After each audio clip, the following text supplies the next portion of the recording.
Assalamualaikum. Jangan lupa like, comment, and subscribe. Bye. Assalamualaikum warahmatullahi wabarakatuh. Alhamdulillahillazi faddala bani Adam bil ilmi wal amali ala jami'il alam. Wassalatu wassalamu ala sayyidina Muhammadin sayyidil arabi wal ajam wa ala alihi wa ashabihi ya nabi'il ulumi wal hikam. Amma ba'du, fa ya ayyuhal hadirun rahimakumullah, ittaqullah haqqa tuqatih wa la tamutunna illa wa antum muslimun. A'udzu billahi minasy syaithanir rajim. Bismillahirrahmanirrahim. Wa nunazzilu minal qur'ani ma huwa shifaa'un wa rahmatun lil mu'minin wa la yazidu adh-dhalimina illa khasara. Rabbi syrah li sadri wa yassir li amri wahlul 'uqdatam min lisani yafqahu qawli. Yang kami muliakan imam masjid dan seluruh pengurus masjid, yang kami muliakan guru-guru kami, orang tua kami, hadirin wal hadirat, jamaah salat subuh yang selalu dimuliakan oleh Allah Subhanahu wa ta'ala. Marilah sedikit kita bersabar sambil memperpanjang iktikaf kita dalam waktu beberapa menit ke depan, dengan niat kita hadir dalam majelis ta'lim yang merupakan ini suatu kewajiban kepada kita dalam rangka kita mengisi kehidupan yang belum tentu kapan akan berakhir. Update kita pada hari ini sudah berada pada hari ke-16 daripada bulan Ramadan. Ramadan tahun ini bukan yang pertama dalam hidup kita, tetapi bisa jadi yang terakhir di dalam hidup ini. Artinya kita yang hidup di hari ke-16 bulan Ramadan ini belum tentu akan hidup sampai berakhirnya bulan Ramadan. Seandainya kita bisa mengisi bulan Ramadan ini dengan 100% sampai bulan Ramadan berakhir, belum tentu kita akan mendapatkan Ramadan di tahun depan. Karena yang demikian, marilah kita semaksimal mungkin mempertaruhkan jiwa dan raga kita hanya untuk satu tujuan dan cita-cita. Bagaimana di dalam bulan Ramadan ini kita bisa memperbaiki akhlak kita, memperbaiki etika kita, menjadikan bulan Ramadan sebagai bulan yang benar-benar bisa mentarbiyahkan kita, membentuk karakter kita menjadi hamba Allah yang sesungguhnya sesuai dengan esensi penciptaan manusia oleh Allah, yang kata Allah, wa ma khalaqtul jinna wal insa illa liya'budun. Bagaimana kita memperhambakan diri kita kepada Allah, wabil khusus di dalam bulan Ramadan ini.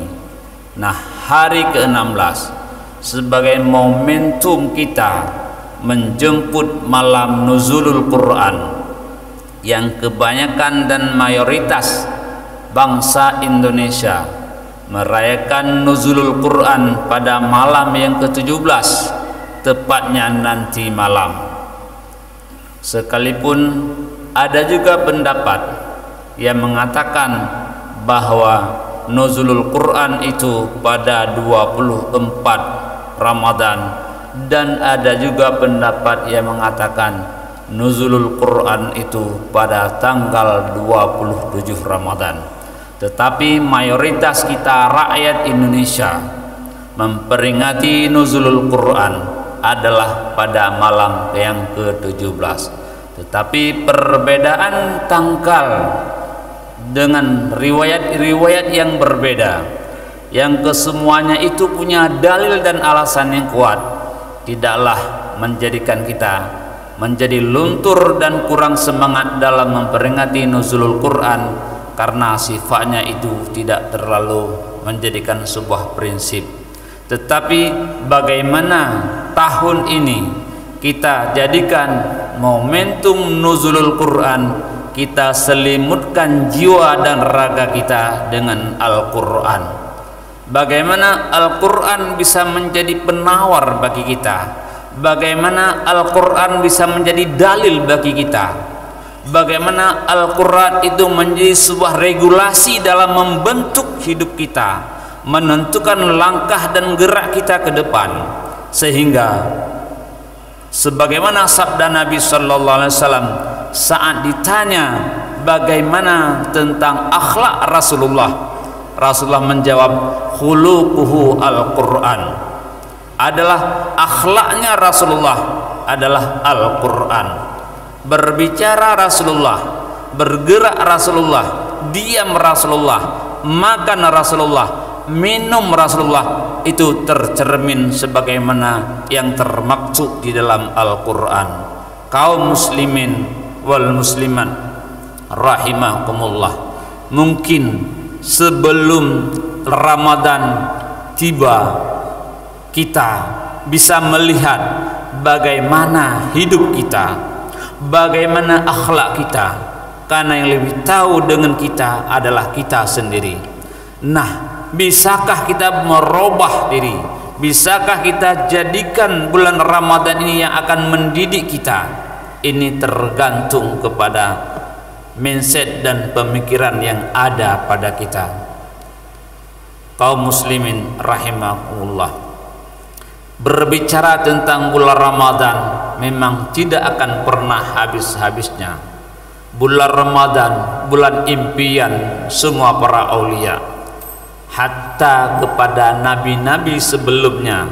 Di saat Allah menceritakan kepada nabi-nabi sebelumnya tentang bulan Ramadan yang akan diberikan khusus kepada umat di ujung masa nanti, yaitu umat Nabi Muhammad sallallahu alaihi wasallam, banyak yang cemburu kepada umat Nabi Muhammad, banyak yang cemburu kepada Nabi Muhammad karena banyaknya fasilitas-fasilitas yang diberikan oleh Allah.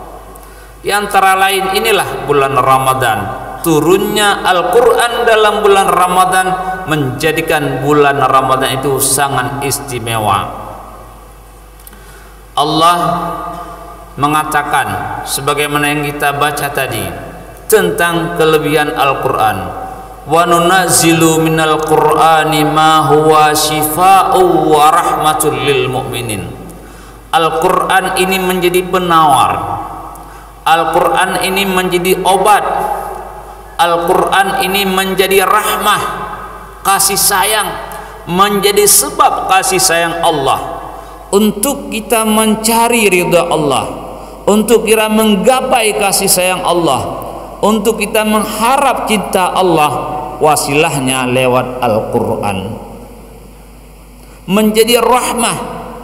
Rahmah ada yang memaknai syafaat, ada yang memaknai surga. Artinya bila kita mengharapkan surga harus melalui Al-Quran, apalagi di dalam bulan Ramadan. Dalam hadis yang diriwayatkan oleh Imam Muslim, Iqra'ul Qur'ana fa innahu ya'ti yaumal qiyamati syafi'an li ashabih. Baca olehmu akan Al-Quran, baca Al-Quran, karena Al-Quran itu akan datang di hari kiamat menjadi syafi'an, membawa syafaat li ashabih, bagi orang yang membacanya. Makanya kabeh dah baca Al-Quran di luar bulan Ramadan, kasibuk dengan jip kopi, kasibuk dengan tayak kerja, kasibuk dengan tayak wit-wit. Ayo, itu kita minimalkan di dalam bulan Ramadan, kita maksimalkan kepada berbuat ibadah. Apalagi filosofi urung-urung awai, sebelah bulan tak kubut dosa, si bulan kita yang tak taubat. Dalam bulan Ramadan tak taubat betul-betul. Bagaimana kita taubat adalah ar-ruju'u minal af'alil masmumah ilal mamduha.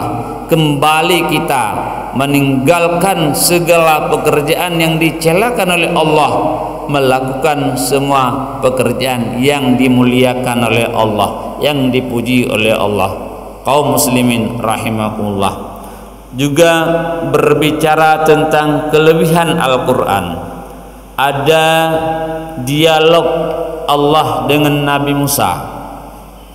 Di saat Nabi Musa bertanya kepada Rasulullah tentang kelebihan-kelebihan beribadah, Allah menyatakan kepada Nabi Musa, "Hai Musa, inni a'taitu ummata Muhammadin nuraini kaila yadurruhum zulmatani."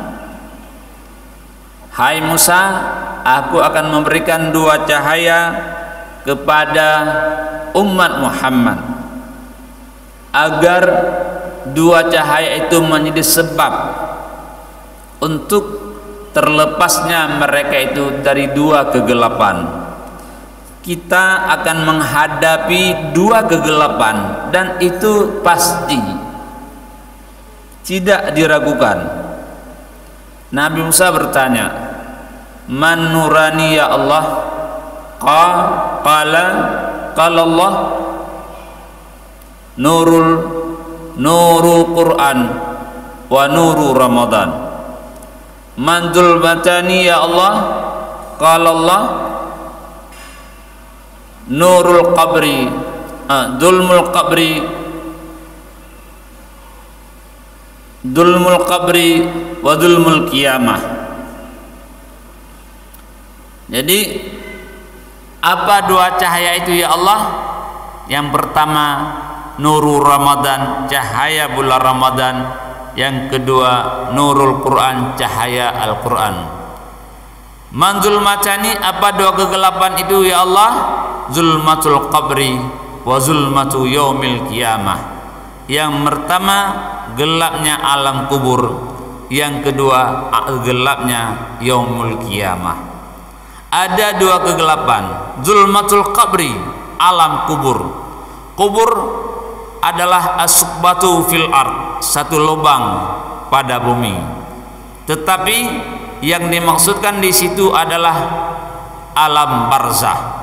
Alam barzah kata Imam Al-Ghazali, satu alam di antara kehidupan dan satu alam di antara kematian dan hari bangkit, di mana di saat kiamatul kubra, kiamat besar, kita akan dibangkitkan dari alam barzah atau alam kubur. Setelah kita mengalami kehidupan dunia, kita diambil nyawa oleh malaikat Israel, keluar roh. Nah, antara keluar roh dan hari kebangkitan, kita berada di alam yang bernama alam barzah. Terserah di mana tempatnya, apakah di dalam lubang bumi, atau di atas pohon kayu dalam hutan, atau di dalam perut harimau, atau jenazah kita hilang di laut. Itu namanya alam barzah. Bekna ladum no kadang naurung meninggal lalau nyan hana gejak malaikat mungkar nakir hana gedupan. Ada urunyan nauzubillah summa nauzubillah ipajuh lirimu kadang. Nyan pak gejak malaikat mungkar nakir, menan ladum. Jadi itu bukan. Tetapi dimanapun alam barzah, malaikat mungkar dan nakir tetap akan berbuat melaksanakan tugasnya sesuai tupoksi yang diberikan oleh Allah. Itu tetap dimanapun kita berada. Nah, alam kubur ataupun alam barzah dia itu gelap, sehingga ada doa yang kita baca, Allahumma ja'al qabrahu rawdatan min riyadil jannah wala taj'al qabrahu hufratan min hufarin niran. Ya Allah, jadikanlah kubur ini jenazah menjadi taman daripada taman surga, dan janganlah engkau jadikan kuburnya menjadi lubang daripada lubang neraka. Neraka, bagaimana neraka? Jadi ditanya oleh sahabat dalam satu majelis kepada Rasulullah, bagaimana tentang neraka? Rasulullah mengatakan, Abu Hurairah coba dijawab. Nah, jawab Abu Hurairah. Abu Hurairah menjawab, neraka itu seandainya neraka itu berada di masyrik, di negeri Jepang, tempat matahari terbit, manusia berada di Maghrib, di Maruku atau negara mana, pokoknya di sebelah barat tempat matahari terbenam. Coba dihitung berapa kilo antara masyrik dan maghrib, antara Jepang dan Maruku berapa kilo, begitu jauhnya. Neraka di masyrik cuman punya lubang sebesar jari, ubeno ruhum. Itu bisa menyebabkan semua manusia yang berada di barat pingsan karena kepanasan. Bayangkan, neraka di masyrik, tetapi hawa panasnya sampai ke maghrib dan bisa menjadikan manusia itu pingsan karena panasnya. Begitu dahsyatnya api neraka itu, dan akan dialami oleh manusia-manusia yang hidupnya tidak sesuai dengan regulasi yang ada dalam Al-Quran, dalam tuntunan syariat dibawa oleh Nabi. Itu akan dirasakan. Semoga itu jauh daripada kita pada hari yang mulia ini. Bek tu merasa adanya. Nah, solusi yang diberikan oleh Allah agar kita terlepas daripada hal yang demikian, belum kita berbicara tentang azab dan fitnah kubur, belum kita berbicara tentang siksa daripada malaikat mungkar dan nakir dan lainnya yang memang sungguh dahsyat, yang hanya orang-orang yang punya ainul basirah meyakini kepada demikian.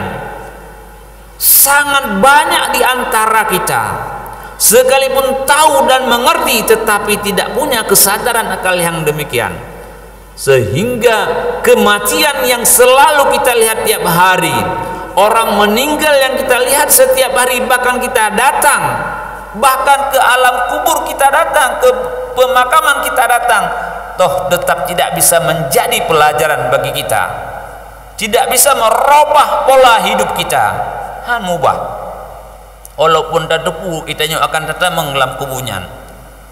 Makanya kesadaran yang ada dalam jiwa yang harus kita ketuk, kita bangunkan jiwa kita, kita bangunkan nurani kita. Itulah iman yang akan berbicara dengan mata ainul basirah, dengan mata keimanan. Intelektual belum bisa menjadikan seorang itu bahagia, hanya kesadaran. Nah, solusi yang ditawarkan Al-Quran, kaila yadurruhum zulmatani, agar terbebas daripada gelapnya alam kubur yang itu dahsyat, dan lebih dahsyatnya lagi yaumul kiamah. Bagaimana yaumul kiamah? Setelah kita dibangkitkan, dalam riwayat kita akan dibawa berjalan kepada yaumul mizan, tempat kita ditimbang amal kita. Banyak hadis-hadis yang mengatakan bahwa kita akan ditimbang nanti di yaumil qiyamah. Di mana timbangan itu? Dalam riwayat di negeri yang putih. Negeri yang putih di Palestina. Ada riwayat mizan itu akan ditempatkan oleh Allah di tempat transit Rasulullah Nabi Muhammad untuk menuju Mi'raj. Nabi berangkat dari Makkah di Madinah ke Palestina, transit sebentar di Palestina, lalu beliau naik ke Sidratul Muntaha. Nah, di situ akan ditempatkan mizan, sehingga kita mendengar Rasulullah sebelum naik ke langit ada salat 2 rakaat sesuai dengan salat Nabiullah Ismail mungkin. Dan Rasulullah berdoa, ya Allah, seandainya engkau timbangkan, engkau periksakan umatku nanti di sini, berilah dispensasi kepada mereka, berikanlah keringanan kepada mereka. Itu diriwayatkan oleh beberapa ulama. Nah, perjalanan yang sangat jauh. Bayangkan kita dari Aceh menuju Palestina, apa kendaraan yang akan kita pakai untuk menuju ke Palestina? Jawabannya adalah Nurul Ramadan dan Nurul Quran. Nurul Ramadan dan Nurul Quran itu salah satu solusi untuk kita bisa naik, ibarat bagaikan pesawat akan menuju ke sana. Belum lagi kita berbicara Siratal Mustaqim. Dalam riwayat secara normal Siratal Mustaqim itu 500 tahun mendaki, 500 tahun datar, dan 500 tahun menurun. Bayangkan berapa ribu tahun, 1500 tahun. Itu secara normal. Tetapi ada juga orang-orang yang daripada kelompok orang yang kemenangan, orang-orang yang menang, mereka tidak akan berada pada jalur itu. Mereka akan berada pada jalur VIP yang mungkin mereka tidak lewat Siratal Mustaqim. Kaum muslimin rahimakumullah, inilah gambaran-gambaran yang akan kita hadapi nanti di yaumil qiyamah, yang begitu sulit dan banyak cobaan-cobaan. Tetapi cobaan-cobaan itu akan diberikan oleh Allah kepada orang-orang yang tidak mau atau pura-pura tidak tahu tentang tupoksi mereka sebagai hamba Allah, umat daripada Nabi Muhammad. Marilah momentum nuzulul Quran sebagaimana kita sampaikan tadi, kita jadikan, kita selimutkan jiwa dan raga kita dengan Al-Quran. Bagaimana kita membaca Al-Quran, bagaimana kita memahami Al-Quran, dan bagaimana kita jadikan Al-Quran itu sebagai aplikasi di dalam hidup kita, sehingga akan selalu membimbing kita, akan mengarahkan kita untuk sebagaimana tujuan yang mulia, yaitu menjadi hamba Allah yang sesungguhnya. Makanya Nurul Ramadan wa Nurul Quran, dua cahaya ini akan menerangi jalan kehidupan kita. Kalau kita masih bermalas-malasan, kalau kita masih cuek-cuek saja di dalam bulan Ramadan ini, maka berakhirnya bulan Ramadan kita masih sama seperti belum masuknya bulan Ramadan. Dan inilah kerugian yang sangat-sangat rugi, kemalangan yang terjadi di saat berlalunya bulan Ramadan. Kita tidak dapat meraih apa-apa. Ini yang sangat memalukan bagi kita, dan malu Nabi kita Nabi Muhammad sallallahu alaihi wasallam. Maka yang lalu biarlah berlalu, kita buka lembaran baru. Kita sudah memasuki nisfu yang kedua daripada bulan Ramadan. Kita sudah memasuki episode yang kedua dari 3 episode. Marilah kita meraih ampunan dosa daripada Allah.